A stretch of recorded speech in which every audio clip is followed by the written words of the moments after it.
Hoşluk bilen gelen kurban bayramlarınız hemmelerinize kutlu mübarek bolsun deyip elbette Ulus Vali Mengeci Qariye Koyunlu Mahacirdan dostumuz Halife Selim Koyunli'nin buyruğu bilen ve öz fermayışı bilen okuyoruz. Onun yaxşı görüyon dostları Hayr Mehmet ve Kifayetullah Şükür, Rahmetullah Rozmurat Türkmen, Hamidullah Türkmen hem eşitip hoş bolsun. Meşhur şairimiz Ahmet Sadat'ın bizlen şiiri bilen okuyor.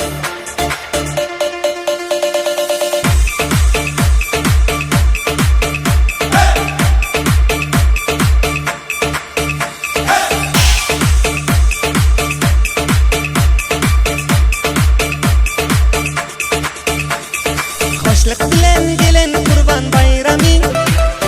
Pis yürekten aytyon sana mübarek Degen ötüyor canım attay gami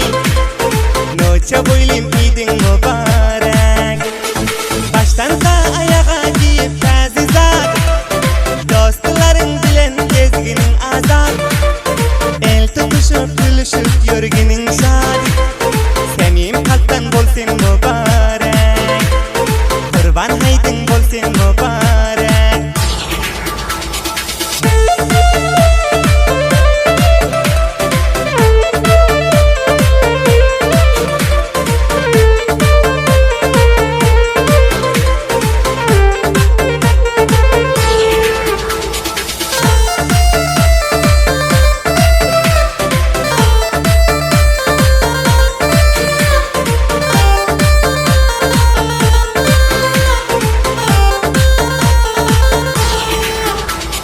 Biçip tıkıp onat kalalar giyip Nakşı güllab ellere hina koyup Öz yarına her zattan pay koyup Aşık bizler haydınız merek Hayt gezinler topar topar boluşup Nazlar eylep çıkırdayıp gülüşüp İyi tebriki soğuk kalıp derişip Ey güzeller hoşlarınız merek Kurban haydınız bolsun merek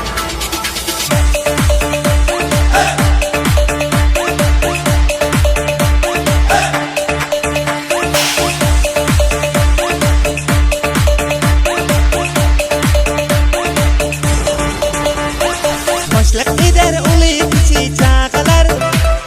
Degençlikten gamu gusta yokalar Hennanize kutluyon inağalar Ata ene cansız merek Men taraftan bu şiir bir topa bolsun Eştip yürün daim yüzünüz